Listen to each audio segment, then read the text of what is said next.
Bienvenue sur Mizan TV, on se retrouve pour un entretien consacré à l'actualité internationale autour de la crise au Venezuela, avec des événements récents qui ont des répercussions mondiales immédiates. Pour en discuter avec nous, nous accueillons Myriam Laribi. Bonjour. Bonjour. Vous êtes journaliste indépendante, vous écrivez régulièrement dans les colonnes d'Orient 21 et du Monde Diplo, et vous avez publié l'ouvrage Sigil l'humanité, Gaza, le génocide et les médias, édition critique en 2025. Nous recevons également sur ce plateau Maurice Lemoine. Bonjour. Bonjour. Bonjour. Vous êtes journaliste, écrivain, vous avez été rédacteur en chef de la chronique d'Amnesty International et vous avez également exercé la même fonction au monde diplomatique. Vous êtes spécialiste de l'Amérique latine et on vous doit de nombreux ouvrages parmi lesquels Chavez Presidente et Venezuela, chronique d'une déstabilisation. Ma première question pour Myriam Laribi. Comment analysez-vous le traitement symbolique de l'arrestation du président vénézuélien, montré menotté? Quel message cette mise en scène envoie-t-elle au monde? Euh, L'arrestation de Maduro a été un choc, je pense, pour une bonne partie du monde, puisque ça s'est fait de manière absolument spectaculaire, digne d'un film d'Hollywood, vraiment très typique de l'impérialisme américain. Même si on s'attendait bien sûr à une intervention, vu les tensions ces dernières semaines et derniers mois, on pouvait difficilement s'attendre à quelque chose d'aussi choc en fait. Euh, donc le traitement médiatique, le traitement politique, en tout cas ici en France, a été pitoyable de la part du gouvernement français. Ils ont soi-disant fait une communication en deux temps avec Jean-Noël Barrot d'un côté, le ministre des Affaires étrangères, et le président Macron de l'autre. Jean-Noël Barrot qui a quand même dit que ça contrevenait au droit international, que cette arrestation a été contrevenait au droit international, et Emmanuel Macron, pas du tout. Il s'est contenté de dire que c'était une très bonne nouvelle pour le peuple vénézuélien, qu'il était débarrassé d'un dictateur, et voilà, que c'était très bien. Et on a perdu toute boussole des règles internationales, du droit. Voilà, il s'est contenté vraiment de parler de ça, de parler du bienfait. Il se permet de parler au nom du peuple vénézuélien comme si il en avait quelque chose à faire du peuple vénézuélien. Et il a tellement été dans l'alignement et la soumission totale à l'impérialisme US que son tweet a été repris par Trump en personne comme un signe de soutien. Il l'a reçu comme il l'était en fait. Maintenant, ils sont dans les dénégations. Je viens de voir que Macron, maintenant, il dit que les États-Unis sortent des règles internationales. Pratiquement une semaine après ce fait absolument scandaleux. Et voilà, bon, ça s'inscrit dans la continuité du génocide à Gaza, quand on a assisté à un génocide pendant 2 ans en direct sur nos téléphones portables sans que rien ne vienne se mettre au travers de la route d'Israël. Eh bien, aujourd'hui, tout est permis. Tout est absolument permis, même si en Amérique latine, ça fait des décennies que l'interventionnisme US fait des choses scandaleuses. On aura l'occasion d'y revenir, je pense, pendant cette rencontre. Euh, mais, euh, mais quand même, là, c'est quand même quelque chose qui est une violation flagrante de toutes les normes, de toutes les règles. Et en même temps, c'est quelque chose à la fois de spectaculaire, mais de totalement incohérent de la part de Trump. Je pense qu'on aura l'occasion d'y revenir, mais c'est pas un changement de régime comme on en a l'habitude. Il y a des moyens spectaculaires qui ont été mis dans cette mise en scène vraiment des plus étranges, mais finalement aujourd'hui au Venezuela, le gouvernement de Maduro continue. Donc on est encore dans l'expectative de ce qui va venir, parce que pas grand-chose n'a changé au Venezuela finalement jusqu'à l'heure où on se parle. Maurice Lemoine. Pour de nombreux analystes, le contrôle des ressources pétrolières et énergétiques demeure la raison principale du bombardement et du kidnapping du président Maduro. Pourtant, le pouvoir vénézuélien reste en place avec des fidèles de Maduro. Comment expliquez-vous cette apparente contradiction? Oh là là, des contradictions, il y en a beaucoup. Alors, je vais quand même déjà commencer par une réponse à une question que vous m'avez pas posée. C'est que, d'une manière générale, on présente les choses de la manière suivante. Les États-Unis de Donald Trump ont quand même relativement bousculé les règles du droit international, mais finalement, on ne peut pas non plus défendre Maduro.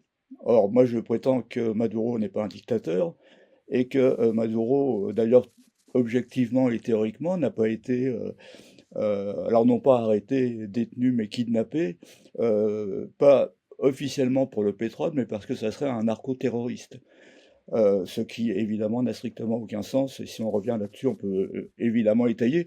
On peut d'autant plus étayer d'ailleurs que jusqu'à présent, l'acte d'accusation contre Maduro, là il y a un premier acte d'accusation qui a été effectué en 2020, mentionnait qu'il était le chef du cartel des Soleils, qui sera un cartel de narcotrafiquants, et que ce cartel des Soleils vient de disparaître de l'acte d'accusation parce qu'évidemment ça tient absolument pas, sauf que Maduro maintenant est incarcéré. Alors d'abord, je vais juste aussi faire une précision parce qu'on s'habitue tous à un vocabulaire qui a un sens. C'est pas un régime, c'est un gouvernement. Je veux dire, il y a un président de la République, il y a aujourd'hui la vice-présidente qui occupe d'une manière provisoire, en attendant le retour du président Maduro, le pouvoir. C'est le gouvernement de Maduro. Bah, effectivement, l'opération de Donald Trump, alors on va dire que sur un plan militaire, purement militaire, pour les spécialistes, c'est effectivement une réussite. Mais ça résout rien, ça ne résout strictement rien, parce qu'en fait, les États-Unis sont confrontés à un problème. Ils ont enlevé Maduro, d'accord. Le gouvernement reste en place, le ministre de l'Intérieur, Diosdado Cabello, est toujours là. Delcy Rodriguez assume la succession provisoire. Et s'ils veulent décapiter tout cet ensemble, il faut occuper le pays. Et occuper le pays, c'est évidemment une autre affaire, hein. C'est un pays qui est grand 2 fois et demi comme la France. Il y a, et il y aurait, ou il y aura, mais il y a déjà une résistance populaire, et ça veut dire que pour les États-Unis, c'est un engrenage dans lequel manifestement et vraisemblablement la population états-unienne n'est pas ni préparée ni favorable à ça. Donc, le gouvernement des États-Unis est actuellement dans une impasse, contrairement à ce qu'on a l'air de dire, dans la mesure où Trump fait des déclarations triomphalistes, c'est son habitude, quoi qu'il arrive. Mais en même temps, lorsqu'il dit par exemple le Venezuela va nous livrer 50 milliards de barils de pétrole, ça veut strictement rien dire. Le Venezuela a toujours livré du pétrole aux États-Unis dans le cadre des règles établies au Venezuela. Bon. Et les règles établies au Venezuela, les nationalisations de Chavez, c'était pas des nationalisations à la mode des années 60, c'était en fait des accords de coopération dans lesquels les multinationales, qu'elles soient états-uniennes ou qu'elles soient italiennes ou qu'elles soient espagnoles ou françaises, passaient un accord d'association avec la compagnie nationale PDVSA, dans lequel, par définition, l'État vénézuélien devait avoir plus de 51% des voix. Donc, aussi bien Maduro que ce que dit aujourd'hui Maria Corina Machado, c'est absolument pas, il y a aucun changement par rapport aux règles du jeu. Et à la limite, si les États-Unis, et Maduro l'a dit 10 000 fois, entre parenthèses, si les États-Unis acceptent les règles du jeu, le Venezuela n'a jamais été hostile à livrer du pétrole aux États-Unis. Donc maintenant, que va faire Trump? La première réaction qu'on peut dire, c'est que précisément face à cette impasse, et c'est évidemment ce qu'il faut redouter, on a vu qu'il est en train de saisir les pétroliers qui sortent du Venezuela, on a vu qu'il a dit à Delcy Rodriguez que si elle n'obéissait pas, elle subirait un sort encore pire que celui de Nicolas Maduro. On a vu, c'est tout récent, qu'il a dit que Diosdado Cabello, celui qu'on considère comme le numéro 2, bon, ça ne veut pas dire grand-chose, mais quel ministre de l'Intérieur, est celui sur lequel le châtiment de Dieu va tomber. Mais une fois qu'il a dit ça, il est pas plus avancé. Donc effectivement, les États-Unis ne sont pas incapables, et y compris, ils sont complètement dépourvus de quelqu'un qui serait capable de gouverner le pays sans les chavistes, hein. C'est la raison pour laquelle la mère Teresa de nos médias, Maria Corina Machado, qui est la dirigeante non pas de l'opposition, mais de l'extrême droite de l'opposition, a été écartée d'un revers de main par Donald Trump, qui a dit, entre parenthèses, ce qu'un certain nombre d'entre nous disons depuis longtemps, elle n'a pas le soutien et elle n'a pas le respect à l'intérieur du Venezuela pour gouverner. Donc pour le moment, on peut difficilement faire de pronostics, dans la mesure où, je vais répéter ce que tout le monde dit 10 000 fois par jour, Trump est imprévisible, mais on ne peut pas considérer que ce qui vient de se passer, indépendamment de... C'est même pas un acte de piraterie, hein. C'est une opération coloniale. Hein, parce que je rappelle quand même que Trump a fait une déclaration dans laquelle il dit d'une manière absolument cynique, le pétrole est à nous, les terres sont à nous, et le Venezuela doit nous rendre immédiatement tout ce qu'il nous a pris. Donc pour le moment, on en est là. Et quelles options se présentent justement au gouvernement américain, à Marco Rubio et Trump, pour gouverner ce nouvel État vénézuélien alors que le pouvoir reste en place? Eh bien, l'option qui me paraît qui va être mise en place, c'est un, continuer à exercer une pression terrible. Deux, c'est d'essayer ce qui jusqu'à présent n'a pas réussi, de diviser, d'organiser des divisions au sein même du pouvoir au Venezuela. C'est la raison pour laquelle on voit actuellement toute une campagne qui est reprise par nos médias d'une manière un peu imbécile sur mais Delcy Rodriguez a négocié en secret depuis des mois avec les États-Unis pour écarter Maduro et pour faire une transition. On n'est pas dans une transition aujourd'hui. Et dernier point qui me paraît très important, c'est que ce blocus qui va être durci par les États-Unis a vraisemblablement, comme d'ailleurs l'ont été ce qu'on appelle les mesures coercitives unilatérales, a pour objet d'affamer la population de manière à ce que soit elle se retourne contre Delcy Rodriguez maintenant, soit Delcy Rodriguez finisse par céder et donner à Trump tout ce qu'il veut. Que sait-on des complicités internes dans l'élèvement de Maduro, Meryem Larebi? Ben, on sait pas grand-chose pour le moment. C'est ce que vient de dire Maurice. Il y a des rumeurs. Il y a certainement eu des complicités au niveau de l'appareil sécuritaire, je pense. Je sais pas ce que tu en penses, Maurice, mais pour que Maduro puisse être enlevé à Fuerte Tiuna, qui est la base militaire la plus sécurisée du Venezuela à Caracas, dans là où il logeait, enfin, je veux dire, après il y a eu une centaine de morts, il y a eu un affrontement. Au début, on nous a dit et répété 0 mort, quelle honte. Il y a eu des dizaines de morts, donc 32 Cubains qui étaient affrétés pour la garde de Maduro. Mais il y a forcément eu, bien sûr, des complicités. Apparemment, de ce que j'ai lu, les États-Unis ont carrément construit aux États-Unis une copie de la maison où était réfugié Maduro pour répéter les scènes, etc. Donc forcément, il y a de la trahison. Mais comme vient de le dire Maurice, rien n'indique qu'au sein de l'appareil d'État, au sein du gouvernement vénézuélien, il y ait eu une trahison pour le moment. Tout ça, ça reste des rumeurs qui sont étayées par aucune déclaration de la part des gouvernants, que ce soit Delcy Rodriguez, son frère Jorge Rodriguez qui est président de l'Assemblée nationale, Diosdado Cabello, ministre de l'Intérieur, Tarek William Saab, procureur de la République. Ils sont tous là. Tous les grandes voix du chavisme sont là, unis autour de la table. Donc la trahison, vraisemblablement, ne vient pas au niveau politique, mais peut-être, oui, au niveau sécuritaire, probablement.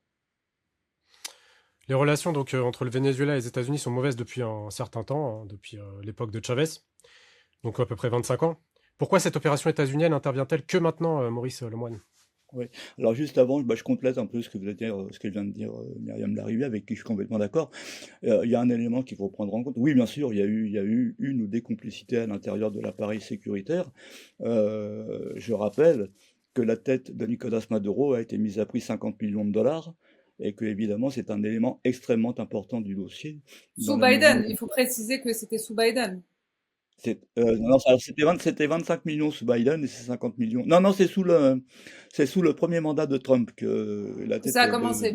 de Maduro a été mise à prix, d'abord 25 millions, maintenant 50 millions. Donc évidemment, dans une période trouble, difficile, dans laquelle il y a une énorme pression, ça peut, et ça a provoqué des vocations. Alors pourquoi maintenant?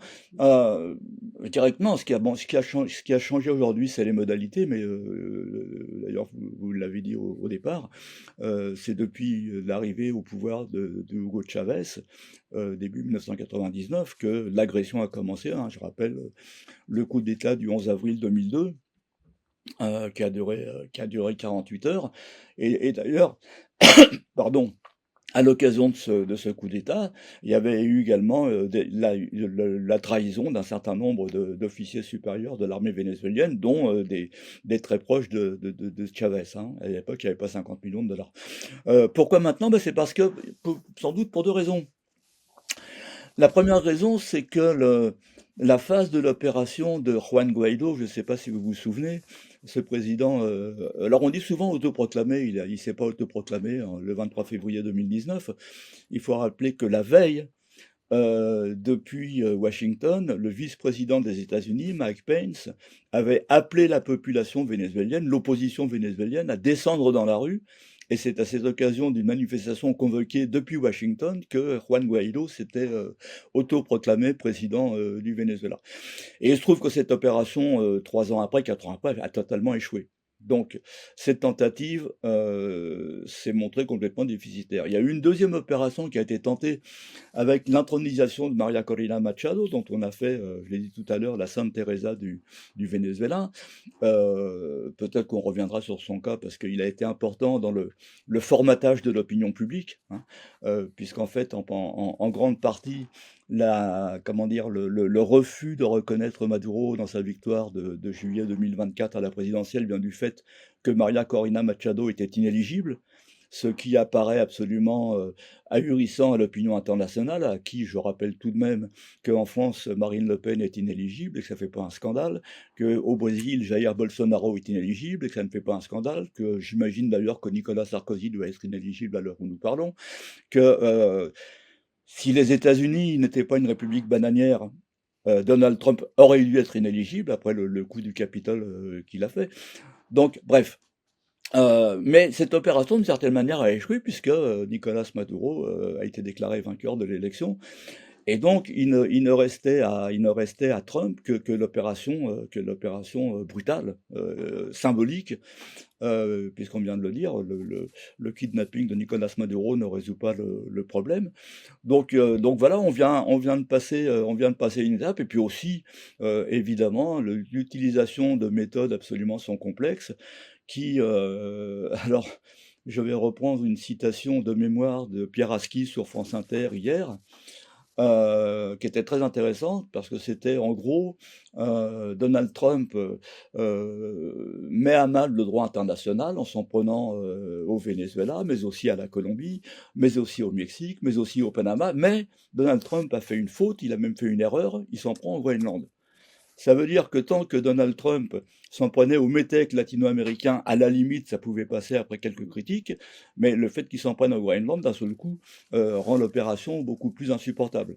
Cela étant, et néanmoins, Myriam l'a dit, ça n'a pas empêché le président Macron de faire une première déclaration absolument scandaleuse sur le fait que le seul élément dont il avait tiré des leçons, c'était que le dictateur Maduro avait été renversé.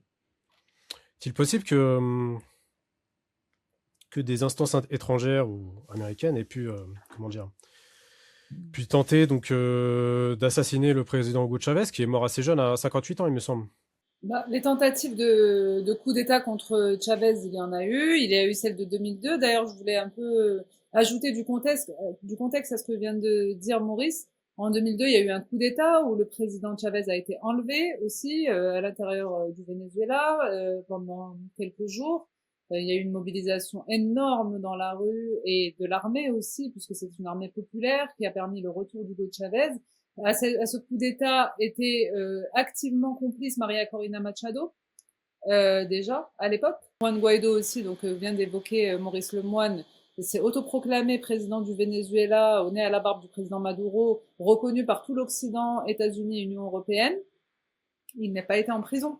Donc des dictatures sanguinaires, dans une dictature sanguinaire, je pense pas qu'il aurait passé un quart d'heure dehors après s'être autoproclamé président du pays à la place du président. Et même en France, je suis pas sûre qu'il serait resté s'il y avait eu la moindre reconnaissance internationale de quelqu'un qui se prétendrait président à la place du président.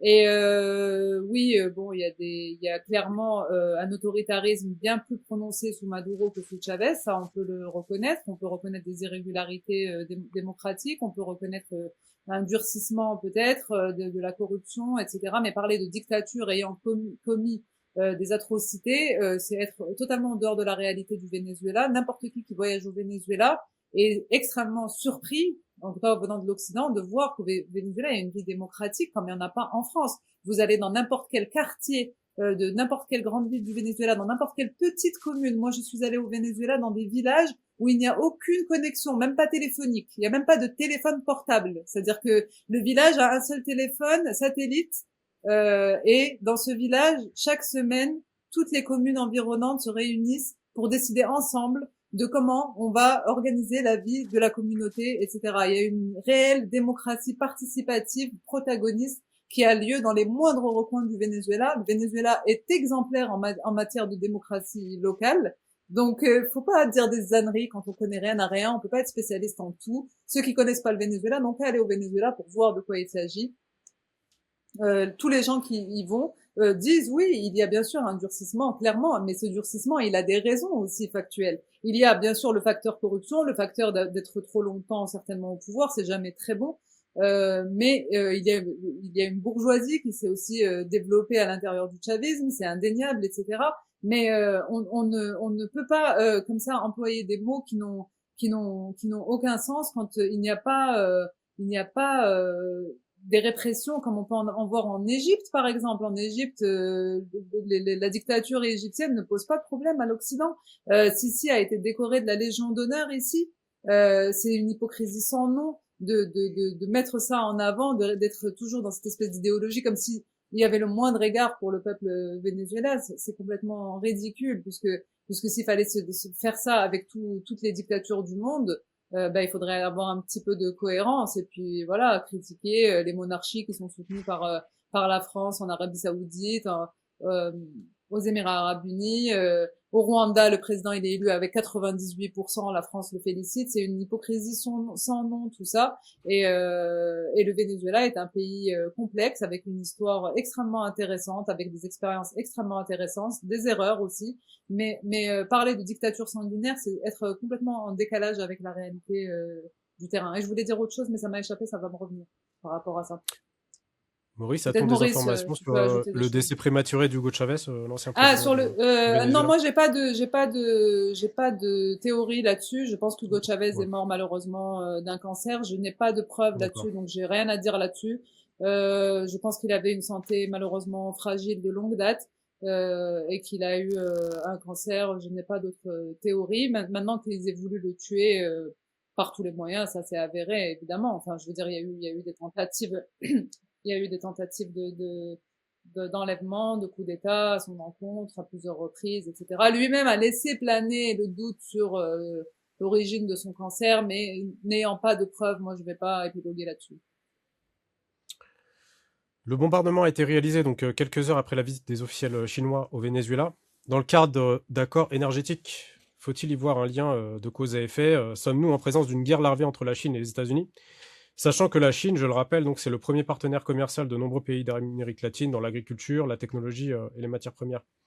Maurice Lemoine, est-ce que vous pouvez nous préciser sur Oui, ce bah, point? vous avez déjà mis la réponse dans la question.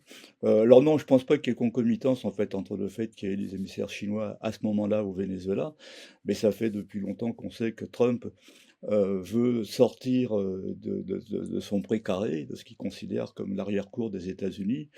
Pas uniquement la Chine d'ailleurs, la Russie qui a un rôle moins important sur le plan économique que la Chine, et toutes les puissances extra-continentales.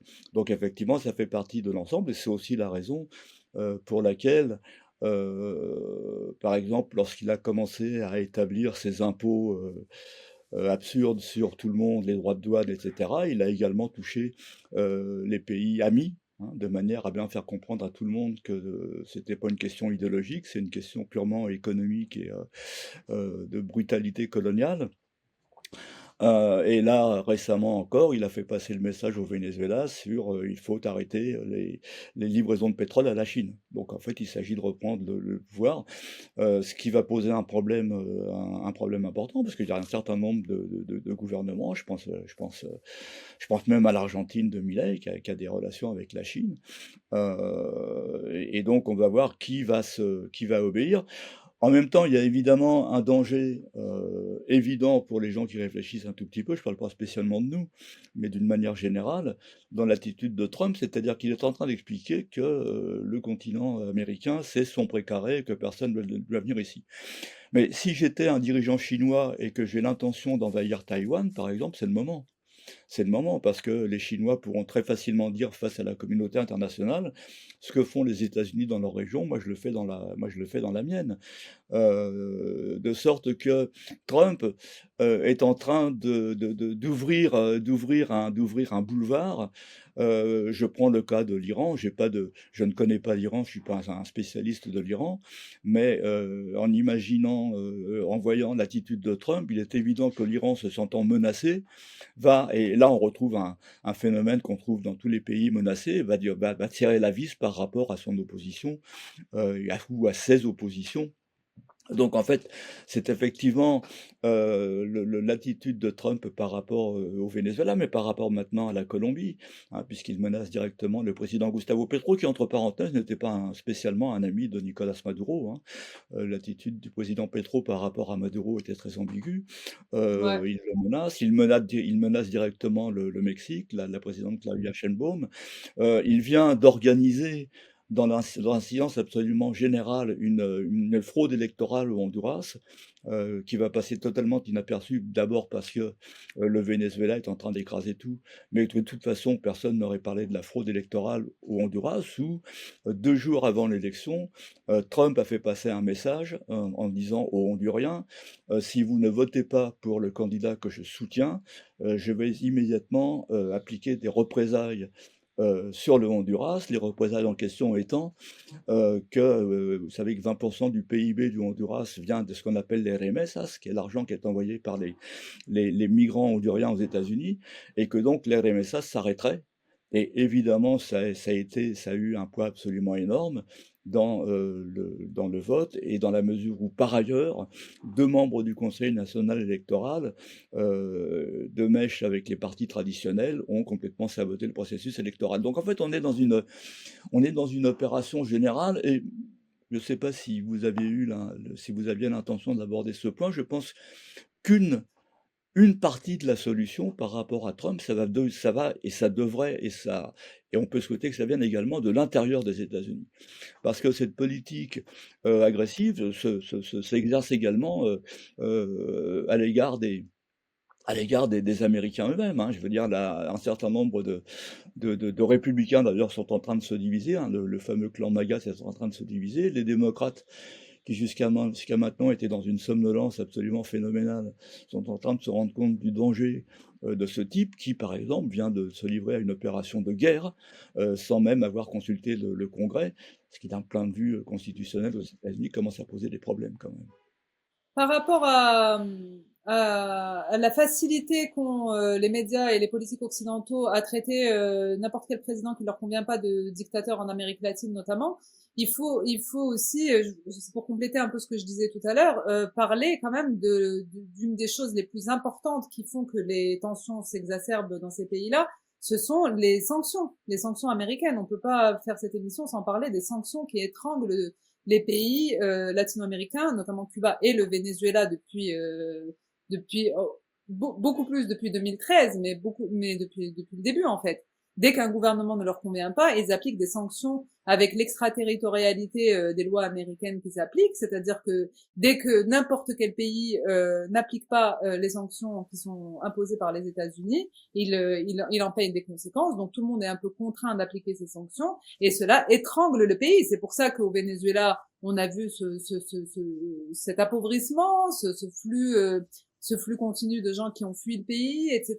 Parce que il y a ça d'abord et avant tout, et donc le gouvernement qui a des projets de réforme, des projets de développement, etc. se retrouve à devoir juste nourrir la population et donc à donner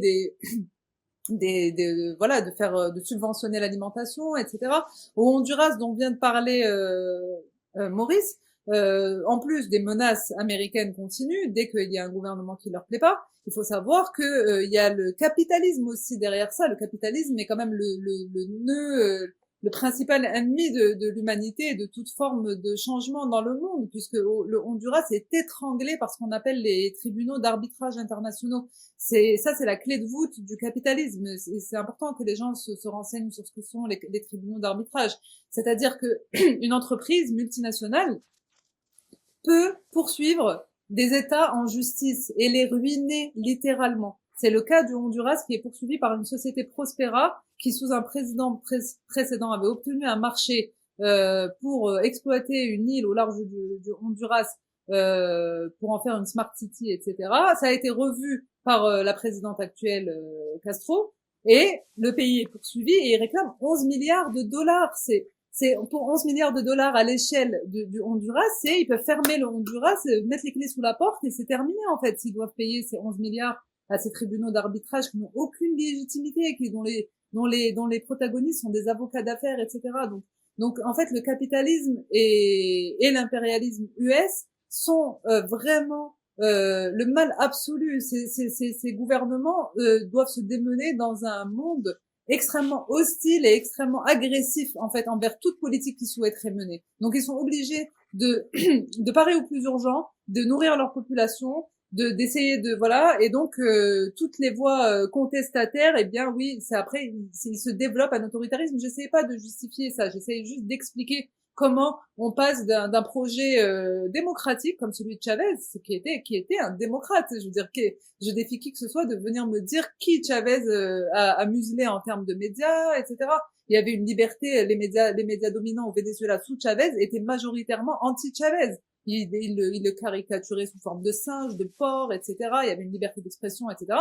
Oui, ça s'est tendu avec le temps, et ça s'explique aussi par des facteurs à la fois intérieurs. Je ne conteste pas ça, qu'un durcissement, une volonté de rester au pouvoir, etc., qui est pas saine, mais aussi par des facteurs extérieurs extrêmement agressifs. Voilà. On évoquait, Maurice Lemoine, les États-Unis, les divergences donc entre les partis républicains, au sein même des partis républicains, des démocrates. Pourquoi une partie significative des latino-américains soutiennent-ils le démantèlement des socialismes sud-américains, symbolisé notamment par la figure de Marco Rubio aux États-Unis? Ah ben, et ça n'est pas nouveau, un combat idéologique en Amérique latine, avec une droite, avec une gauche, avec une extrême droite, avec une gauche radicale. Le grand tort de Hugo Chavez et de Nicolás Maduro, ça a été de ressortir des limbes un mot qui avait été enterré, qui est le mot socialisme. Alors, même si Chavez a parlé de socialisme du XXIe siècle, c'est quelque chose qui, par définition, a dérangé. L'opposition à Chavez, d'ailleurs, qu'elle soit en Amérique latine ou qu'elle soit chez nous en Europe, elle a des explications. Hein. Il faut rappeler, faut faire alors un tout petit peu d'histoire. Je vais aller vite parce qu'on n'a pas le temps de refaire l'histoire. Mais j'entendais hier sur un des médias du spectre médiatique rappeler que Chavez a fait un coup d'État le 4 février 1992. Il a tenté un coup d'État, c'est vrai qu'il a raté, mais on n'expliquait pas que s'il a tenté ce coup d'État, c'est parce que 3 ans auparavant, en 1989, a eu lieu la première révolte anti-néolibérale à Caracas, à la suite d'un ajustement structurel du FMI, qui a jeté la population dans la rue avec une répression qui s'est soldée par environ 3000 morts, d'après pas mal d'historiens. Et c'est à ce moment-là que des jeunes militaires dirigés par Chavez ont dit qu'il fallait en finir avec cette démocratie injuste et corrompue. Mais cette tentative de renversement du pouvoir, à l'époque, elle s'est exercée à l'égard d'un président social-démocrate, Carlos Andrés Pérez. De sorte que, dès le départ, Chavez a été l'ennemi juré de tous les sociaux-démocrates européens.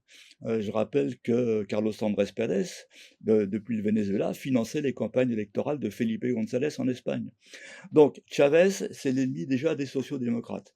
Chavez, c'est l'ennemi de la droite et des capitalistes, pour des raisons évidentes, puisqu'il parle de socialisme du XXIe siècle. Et Chavez, c'est aussi, et peut-être moins de Chavez, mais surtout maintenant Maduro depuis les difficultés, d'une partie de la gauche et de l'extrême gauche, qui considèrent que c'est pas une vraie révolution, et précisément parce que les conditions s'étant endurcies, alors est-ce qu'on a des prisonniers politiques au Venezuela? Il y a des prisonniers pour des raisons politiques. Oui, bien sûr, pour des raisons politiques.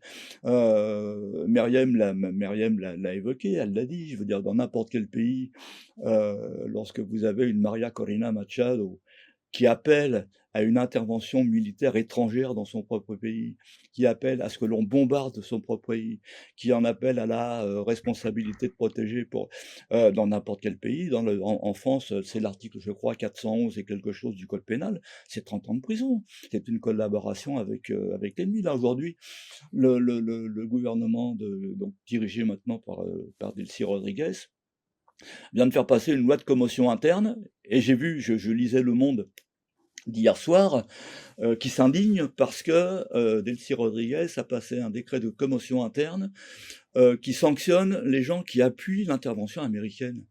Mais on croit rêver. On croit rêver. Je veux dire, dans une autre époque, chez nous, quelqu'un qui aurait appuyé une invasion nazie, c'était un collabo. Bon. Et donc, effectivement, je veux dire, on est dans un pays en guerre. C'est quelque chose qu'on n'a pas compris, qu'on veut pas comprendre. C'est un pays en guerre dans un pays en guerre, par définition. On n'est plus en Suisse. On n'est plus en Suisse. On pourrait prendre le cas de Cuba aussi. Et à partir du moment où vous êtes en guerre, alors c'est une guerre hybride. C'est pas une guerre classique, encore que là, ça commence à en prendre un petit peu la tournure. C'est une guerre qui passe inaperçue. Lorsque vous imposez les sanctions auxquelles a fait référence Myriam, les mesures coercitives unilatérales, je rappelle que jusqu'à 2023, j'ai pas les chiffres actuels, ça a coûté 228 milliards de dollars au Venezuela. Ça veut dire que ça a affamé la population, ça a saigné les services publics. On vous explique, on vous raconte que sous Maduro, l'économie s'est effondrée. Ben évidemment qu'elle s'est effondrée. Lorsque vous perdez 228 milliards de dollars, les programmes sociaux, les programmes d'État, vous pouvez plus les mener. On vous raconte que sous Nicolas Maduro, les raffineries ne fonctionnent plus, l'industrie pétrolière s'est effondrée. Mais bien sûr. Pourquoi? Parce que depuis la fin du 19e siècle, toute l'industrie pétrolière au Venezuela est construite sur un modèle de technologie des États-Unis. Le jour où les États-Unis imposent un blocus, vous n'avez plus de pièces de rechange, vous n'avez plus de maintenance possible, vous n'avez plus la possibilité d'entretenir vos raffineries, et effectivement, elles commencent à tomber en déshérence. Donc il y a tout un ensemble de mécanismes qui font que dans ce pays en guerre, je vous l'ai dit, Maria Corina Machado, Juan Guaido, ils auraient un taule depuis longtemps. Cela étant, effectivement, il y a des arrestations. Et en ce moment, il va y avoir des arrestations. Si demain on découvre qui, parce qu'effectivement, il y a eu quelqu'un à collaborer avec les États-Unis pour faire tomber Maduro, pour donner les renseignements, ça va devenir un prisonnier politique. Oui. Si Salvador Allende avait découvert 3 jours auparavant que Augusto Pinochet allait le trahir et l'avait mis en prison, ça va devenir un prisonnier politique.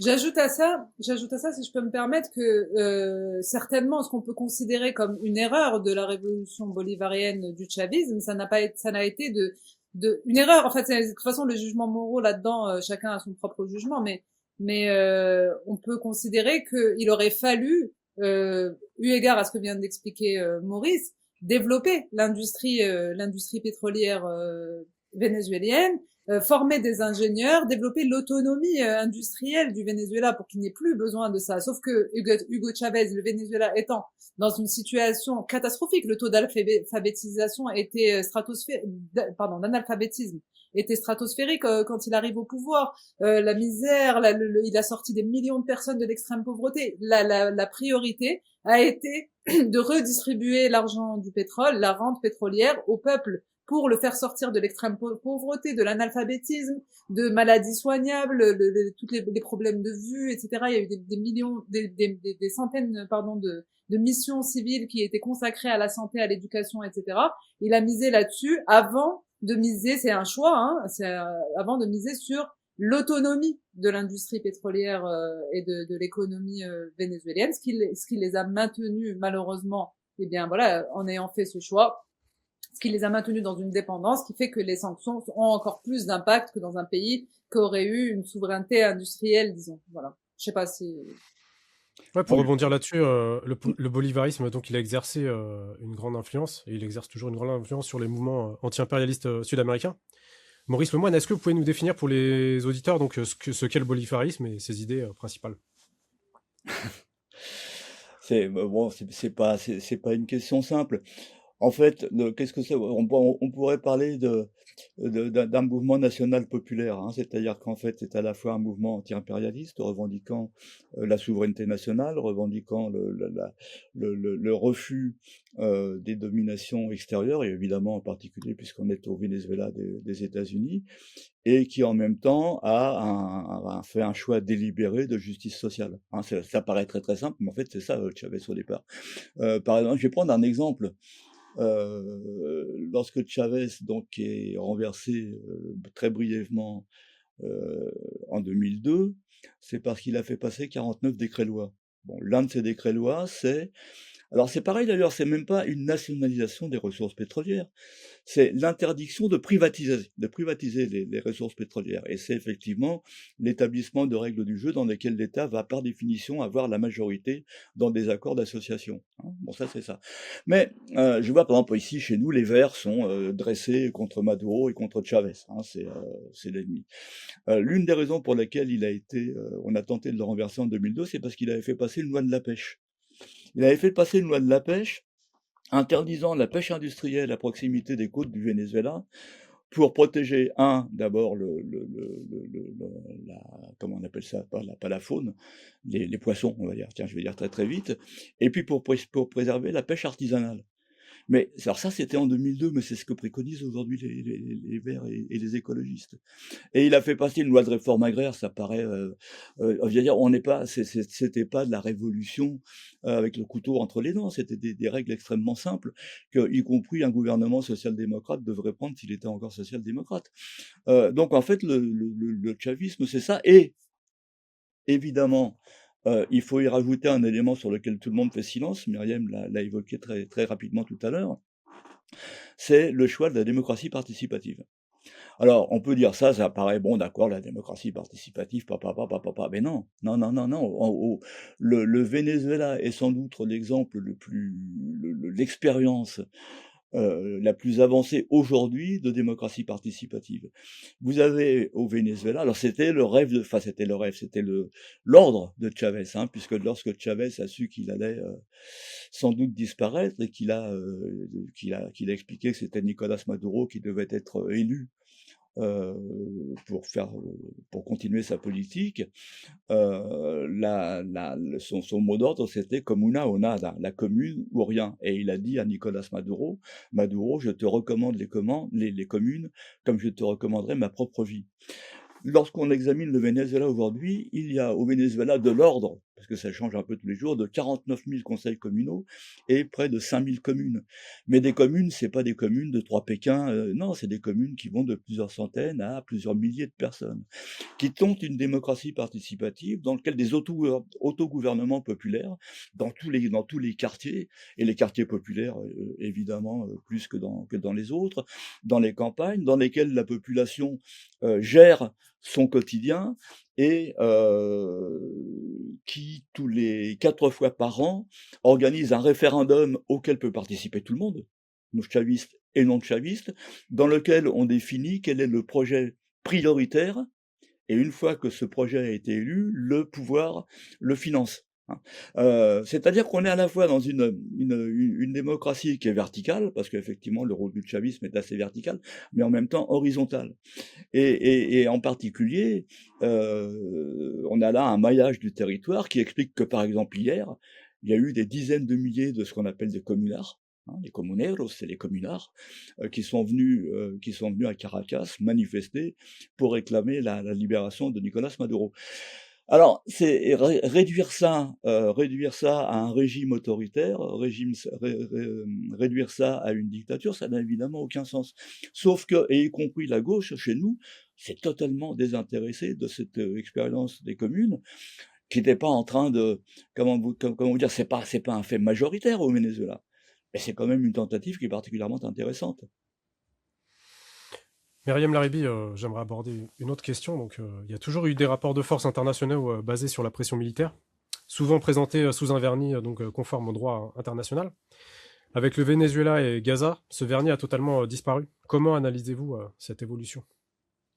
Oui, avec Gaza, après Gaza, encore une fois, après avoir assisté à un génocide en direct sans que rien ne se passe et que personne ne lève le petit doigt, tout est possible maintenant. On est rentré dans une phase, et on l'a dit, nous qui avons suivi depuis presque 2 ans et demi le génocide à Gaza, c'était tellement atroce et tellement inacceptable et ça a tellement été accepté et défendu, comme a dit Francesca Albanese, un des génocides les mieux documentés et les plus outrageusement vantés de l'histoire.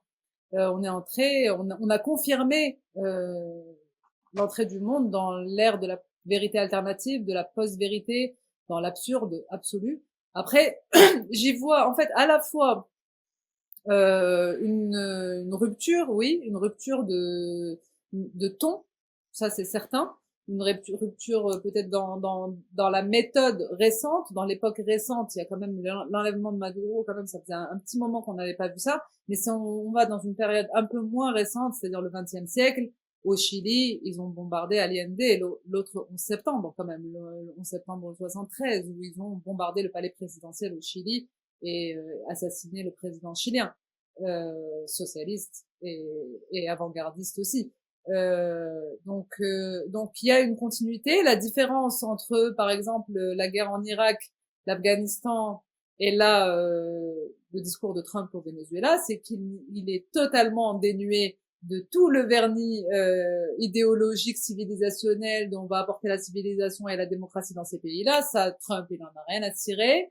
Il a dit, je suis un braqueur, je suis le plus fort, je viens, je te vole, je te pille, donne-moi ton pétrole, point. C'est le mal alpha insupportable qui vient piller le cow-boy, le mafieux, dans toute sa splendeur. Mais ça, moi, je trouve que c'est le bon côté des choses de Trump. Au moins, il n'y a pas de vernis autour de ça. C'est un facho d'extrême droite, raciste et colonialiste, comme a dit Maurice Lemoine. C'est vraiment le colonialisme dans sa nudité en fait. Le colonialisme et l'impérialisme nu.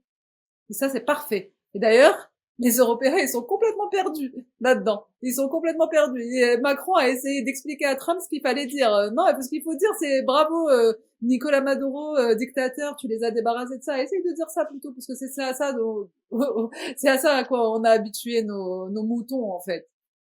Trump, c'est pas ça. Trump, il a dit, à boule le pétrole, point à la ligne. Et ça, c'est le très bon côté des choses parce que c'est indéfendable. Quand tu élèves tes enfants, tes moutons, tes agneaux, nous, c'est-à-dire les pigeons, en nous disant mais non, mais on va apporter la démocratie. Saddam Hussein, c'était un dictateur. On va apporter la démocratie. On a vu 1 million de morts en Irak. C'est ça le prix, le prix de ne plus avoir eu Saddam Hussein. Donc oui, effectivement, Saddam Hussein. On peut parler de dictature, mais qu'est-ce qu'on a eu après Saddam Hussein? On a eu une horreur qui a été la guerre en Irak. Donc ce vernis est tombé, c'est indéfendable, c'est le bon côté des choses.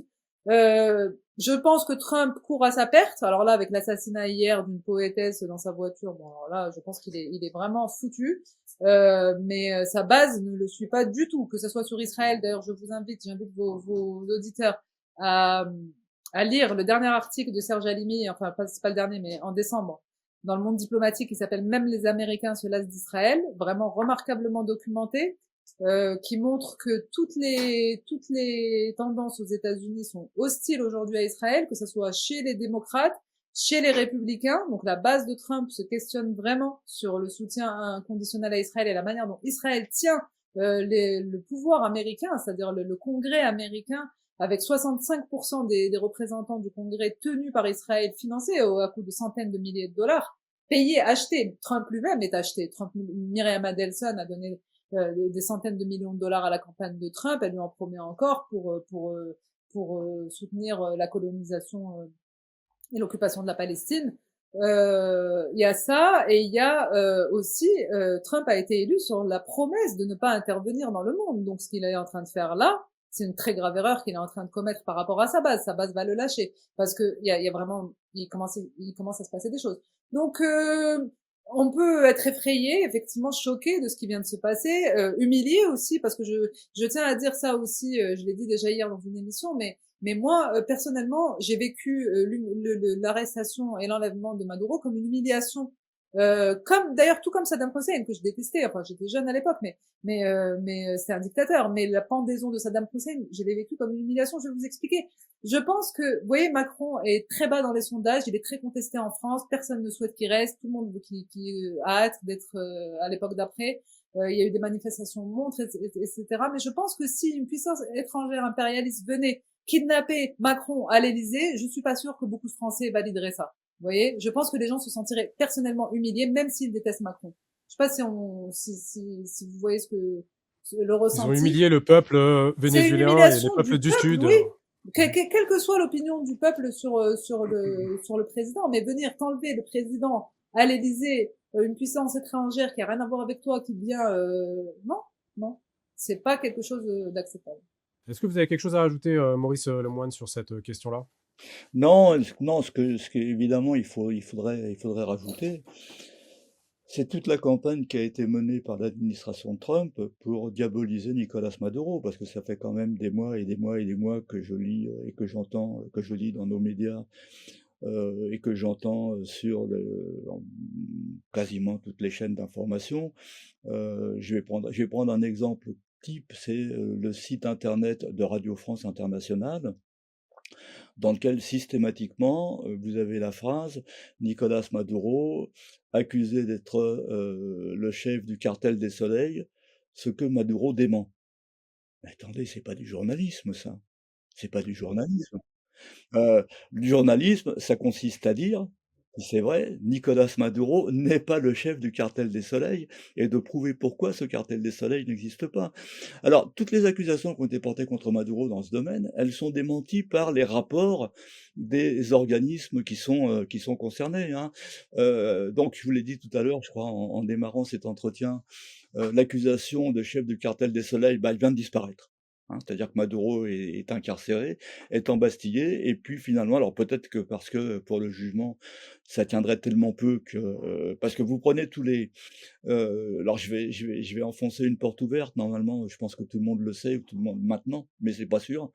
Le Venezuela est un pays qui est coincé entre la Colombie, qui est le premier producteur mondial de cocaïne, et les États-Unis, qui est le premier consommateur mondial de cocaïne. Tous les rapports, et je vais prendre comme base celui de l'ONU, hein, l'ONU, ce qu'on appelle l'ONUDC, l'organisme des Nations Unies contre le délit et contre le crime, nous explique que plus de 80% de la cocaïne de Colombie sort par la côte Pacifique.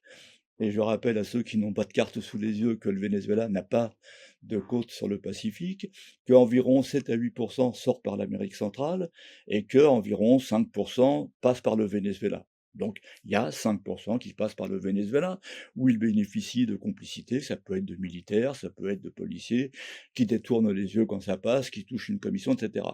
Mais en tant que tel, dans les rapports de l'ONUDC, dans les rapports même de l'Union européenne, on ne parle jamais du cartel des soleils. Cartel des soleils, c'est une construction journalistique, d'ailleurs amusante, qui date de 1993, c'est-à-dire avant l'arrivée au pouvoir de Hugo Chavez, où on a pris deux généraux de la garde nationale la main dans la cocaïne, et il se trouve que les généraux au Venezuela ont des étoiles sur les épaulettes, et qu'un journaliste a trouvé une jolie formule d'ailleurs, c'est le cartel des soleils. Et puis chaque fois qu'un militaire a été pris la main dans le pot de confiture, on a ressorti le cartel des soleils, et puis ça a été instrumentalisé dès que Chavez est arrivé au pouvoir. Et on a fait de Chavez le chef du cartel des soleils, et puis ensuite avec Diosdado Cabello, et puis maintenant Nicolas Maduro. Et dans tous les rapports, le cartel des soleils, ça n'existe pas. On a fait, alors le Trumpisme a fait de Nicolas Maduro le chef du Tren de Aragua, qui était une bande de délinquants qui a existé effectivement au Venezuela, une bande puissante qui avait pris le contrôle de d'une prison, la prison de Tocorón, et qui a été complètement démantelée. Bon. Il se trouve que cette bande, ce gang, il a fait des métastases au moment de la grande migration due aux sanctions américaines, et qu'on trouve un peu partout des délinquants qui se réclament ou qui ont fait partie du Tren de Aragua, et Trump a décidé que ces délinquants avaient envahi les États-Unis et que Nicolas Maduro leur avait donné l'ordre de détruire les États-Unis. Ce qui est une absurdité grosse comme l'ego de Trump, on va dire en gros, hein. Et il se trouve qu'il y a aux États-Unis un organisme qui s'appelle le National Intelligence Service, NIC, qui regroupe les 18 agences de sécurité des États-Unis, qui vont de la CIA à la NSA, etc., etc. Et dans leur dernier rapport, qui date du début de l'année 2025, ils expliquent que non, Nicolas Maduro ne dirige pas le tren de Aragua et qu'il n'a pas ordonné d'envahir les États-Unis. Donc, quand on fait de l'information, y compris là, ce que je suis en train de vous raconter, c'est à partir de sources ouvertes. Hein, je vais pas vous faire le coup de la cellule d'investigation de Maurice Lemoine, hein, comme on a la cellule d'investigation de Radio France. C'est complètement bidon, tout ça. C'est un travail de journalisme de base. Tout ça, mais tout ça, vous l'avez eu en permanence et en continu dans toutes les chaînes d'infos, sur tous nos journaux, avec simplement comme mention Maduro dément. Bah, évidemment, je veux dire, un gangster, si c'était vraiment un gangster, il démentirait aussi. Mais tout ça, ça a formaté l'opinion. Tout ça, ça a formaté l'opinion. De sorte qu'effectivement, chez les gens, y compris chez les gens honnêtes, qu'ils soient de droite, qu'ils soient de gauche, qu'ils soient du centre, c'est créer la matrice d'opinion que Maduro, il n'est pas clair, quoi. En gros, moi, j'ai des copains qui me disent, ouais, enfin, quand même, Maduro, il n'est pas clair. Or, et là, pour le coup, je voudrais sortir un petit peu du discours classique, géopolitique, etc. Il y a une priorité aujourd'hui, c'est libérer Maduro. Parce que Maduro, il est embastillé. Et on sait ce que peut être la justice américaine. Je ne préjuge pas de la manière dont il va être jugé. Mais la priorité absolue aujourd'hui, il y a deux mots d'ordre. Excusez-moi, je ne parle pas comme un militant, je parle y compris comme un journaliste. Il y a fut un temps où il y a eu des journalistes qui ont soutenu les républicains espagnols. Il y a des journalistes qui ont soutenu les mouvements de résistance aux dictatures. Et là, on a une dictature. On a une dictature d'un État voyou. Et il y a deux mots d'ordre, c'est ne touchez pas au Venezuela et libérez Nicolas Maduro. Pour terminer cet entretien, j'aimerais qu'on évoque un peu les populations d'Amérique latine et les différences entre les droites et les gauches en Amérique latine. Est-ce que vous pouvez nous faire un panorama, Mariam Laribi, du rapport de force actuel? En Amérique latine? Oui. Eh bien, en Amérique latine, il y a la droite dure qui est revenue et qui revient encore grandement au pouvoir, que ce soit en Argentine avec Milei, au Chili avec un fils de nazi, Cast, qui s'apprête à prendre le pouvoir, très inquiétant. Le Paraguay est toujours à droite. En Équateur, la droite avec Noboa. Et d'ailleurs, en parlant de narcotrafic, s'il y a bien un pays qui a malheureusement basculé ces dernières années dans le narcotrafic, c'est l'Équateur, qui est devenu une plaque tournante incontournable du trafic de drogue. Donc, il n'est pas inquiété. Le Pérou, avec un président illégitime qui a succédé à une présidente illégitime, avec le dernier président légitime élu démocratiquement qui se trouve actuellement en prison, donc qui s'appelle Pedro Castillo. Aujourd'hui, il y a un président qui n'a pas été élu et qui ne pose pas de problème à nos chers amis les démocraties occidentales. Le Brésil, bon, c'est Lula. Qu'est-ce que nous avons encore? Maurice Cuba, ça tient toujours, mais c'est vraiment gravement menacé, puisque je pense que Marco Rubio en fait une affaire personnelle. L'Amérique centrale, on a le Salvador avec Bukele, qui est un mini-Trump. Ou Honduras, on a encore une présidente. Ça, on est où, Honduras, là? Non, le Honduras, la transmission du pouvoir doit avoir lieu, je crois que c'est le 16 janvier ou le 26 janvier. Il y a eu une fraude monstrueuse au Honduras, avec d'une part la pression de Donald Trump et d'autre part le sabotage du système de transmission des résultats. Le parti au pouvoir alors évidemment, c'est quelque chose d'absolument extraordinaire, parce que c'est le parti au pouvoir qui se fait voler l'élection. Hein. Habituellement, c'est l'opposition qui ne parvient pas à prendre le pouvoir, mais là, le parti est au pouvoir, ils se font voler l'élection. Il y a des recours, et le Conseil national électoral, qui est complètement infiltré, a refusé d'examiner les recours.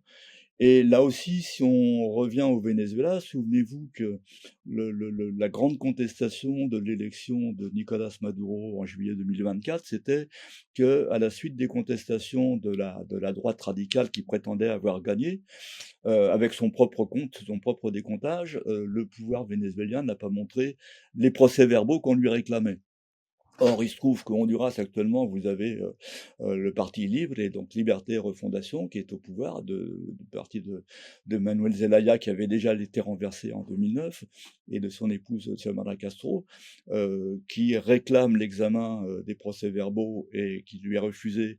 Et je ne vois pas la communauté internationale se mobiliser pour réclamer les procès-verbaux de l'élection au Honduras, pas plus d'ailleurs qu'on a réclamé de voir les procès-verbaux en Équateur, précisément lorsque Noboa a été réélu, dans des conditions assez hallucinantes, puisque les deux candidats, donc Daniel Noboa de la droite et Luisa González de la gauche, étaient quasiment au coude à coude au premier tour, avec 40% des voix chacun, et alors que tous les petits partis se ralliaient vers la gauche, c'est Daniel Noboa qui a gagné 1 200 000 voix, et la candidate de gauche a perdu des voix par rapport au premier tour.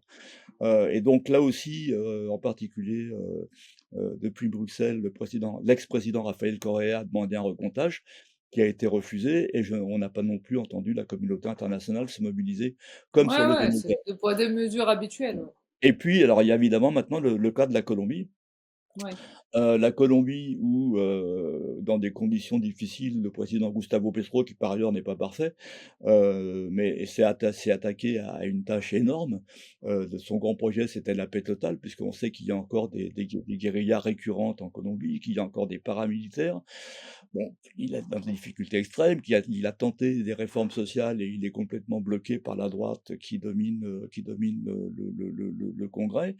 Et maintenant, il est directement menacé par Trump parce que il a eu le tort, d'élever la voix d'une manière très très ferme sur le cas de Gaza, en Gaza, ouais. dénonçant un génocide, en dénonçant la complicité des États-Unis. Et puis deux, bien qu'il n'aime pas beaucoup Nicolas Maduro, en dénonçant cette opération, cette flotte militaire états-unienne qui est dans la Caraïbe face aux côtes du Venezuela. Et il est donc maintenant dans le collimateur. Mais là, Et j'ai pour vu, Maurice, j'ai vu qu'ils se sont parlé, là. Ils viennent de se parler, juste avant l'émission qu'on enregistre. Trump et Petro, et apparemment, ça s'est un peu apaisé. C'est trop bizarre. C'est les formules, genre, Trump qui dit, ah, j'ai bien aimé le ton qu'il a employé, ce qu'il m'a dit, c'est bon, tout va Il me bien. semble que son mandat termine bientôt, le président colombien. Alors, et précisément, où il doit y avoir des élections en 2026, qui sont un enjeu phénoménal. Et évidemment, Trump, en accusant Gustavo Petro, oui, de complicité avec le narcotrafic, de complicité avec Nicolas Maduro, fait évidemment monter la pression, et appuie ouvertement la droite colombienne, hein. Donc voilà, le jeu, il dépasse le Venezuela. Mais pour le moment, le pays le plus affecté, c'est évidemment le Venezuela. Je suis pas tout à fait d'accord avec l'analyse que tu as faite, Myriam, sur l'humiliation des Vénézuéliens. Les Ah Vénézuéliens oui? ils se sentent pas humiliés, là. Enfin, je parle des chavistes, je parle pas de l'opposition. Non, ils sont en colère, ils sont fermes, ils sont dans la rue, ils défendent Maduro, ils défendent le pouvoir. Ils sont pas dans le Ça registre. n'empêche pas, hein. Je sais pas. Mm. Moi aussi, je suis Mais, en colère face à cette situation, oui, mais oui, non, je non, trouve mais que il y a une volonté d'humiliation qui fonctionne, quoi. ah non, C'est-à-dire, non, non, il peut y avoir une volonté d'humiliation, mais ça ne rend pas obligatoirement les gens ouais, humiliés. le sentiment, ouais. Voilà. On Bon, parlait bah, des tant mieux. partis de droite, ouais, des partis de droite et d'extrême droite qui ont pris le pouvoir dans beaucoup de pays d'Amérique latine. Est-ce que ces élections sont démocratiques, et est-ce que comment perçoivent les populations d'Amérique latine les États-Unis aujourd'hui? Tout dépend là encore. Tout dépend là encore de quel côté du spectre politique on se place. Je veux dire, on va avoir à peu près les mêmes réactions que chez nous. Je veux dire, la gauche de gauche, parce que maintenant, en plus, gauche, ça veut pas dire grand-chose, entre parenthèses. L'une des raisons pour lesquelles Milei est arrivé en Argentine, c'est aussi la gestion calamiteuse du président de centre-gauche, Alberto Fernandez, auparavant.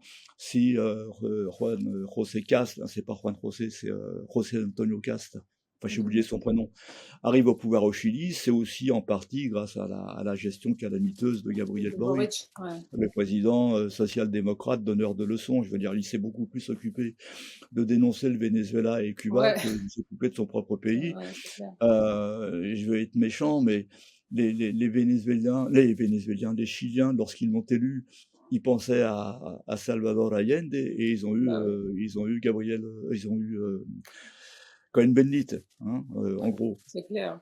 Et Et puis donc, l'échec de la effectivement, réforme constitutionnelle, de voilà, réformer la effectivement. Et constitution de lorsque vous Pinochet. avez des T'imagines gouvernements la de honte? droite et puis de centre-gauche ont échoué, bah, je veux dire, qui ramasse la mise derrière, c'est l'extrême droite, c'est la droite Ouais. radicale. Donc en fait, on est dans des configurations d'ailleurs qui sont pas étrangères à celles que nous connaissons chez nous. Hein. Je veux dire, l'échec de la droite, l'échec de la gauche ou de la supposée gauche, et puis qu'est-ce qui monte? Et ben c'est l'extrême droite. On est dans la même configuration. Alors cela étant, bah, on va voir ce qui va se passer là. Les dirigeants des pays comme Milei, comme Noboa, sont des alliés inconditionnels. Est-ce que les populations vont suivre? C'est pas sûr. C'est pas sûr, on va voir. Hein. L'Équateur, Noboa ne résout aucunement les problèmes de sécurité, qui sont des problèmes majeurs. L'arrivée au pouvoir de Cast au Chili, on verra. Milei, on voit bien qu'il est félicité à demi-mot par la presse économique parce qu'il a fait baisser l'inflation, parce que mais en même temps, on sait bien qu'il a été les dernières élections locales, en Argentine, se sont aussi déroulées sous la menace de Trump. Hein, puisque Trump avait annoncé que si les Argentins ne votaient pas correctement, il devait y avoir un prêt de 20 milliards de dollars, je crois, des États-Unis à l'Argentine. Ce prêt n'aurait pas lieu. Donc voilà, je veux dire, on est dans un combat. Les gauches, les vraies gauches sont en difficulté en ce moment. Il y a 3 pays qui sont les 3 pays de la troïka de la tyrannie, comme l'avait défini John Bolton, le conseiller à la sécurité nationale du premier mandat de Donald Trump, c'est Cuba, Venezuela, Nicaragua. Ça a été dit, je ne sais pas lequel de vous deux l'a dit, je veux dire, Marco Rubio l'a annoncé, et c'est pas complètement faux. Si le Venezuela tombe, Cuba tombe. Hein, parce que dans le cadre de l'Alliance bolivarienne pour les peuples de notre Amérique, Cuba jouit encore un peu, malgré les difficultés du Venezuela, de l'aide du Venezuela. Donc, sur le plan symbolique, il faut faire tomber le Venezuela, Cuba, le Nicaragua. Et ça serait d'une certaine manière l'enterrement de gauche radicale. Et c'est l'objectif de Marco Rubio. C'est même pas sûr que Biden, vous voyez, Que je Trump le confonds Biden suive. et Trump, et c'est pas complètement par hasard, hein, d'ailleurs, parce qu'il faut quand même rappeler que le décret qui fait du Venezuela une menace exceptionnelle pour la sécurité nationale des États-Unis, il a été signé en 2015 par Barack Obama. Hein. C'est-à-dire que les méthodes changent, mais celui qui a ouvert un boulevard pour les sanctions au Venezuela, c'est Barack Obama.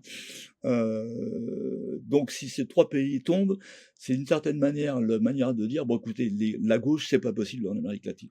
Il faut vous rallier soit à la droite, soit au libéralisme, soit au néolibéralisme, et puis il faut accepter que l'ensemble du continent devient l'arrière-cour des États-Unis.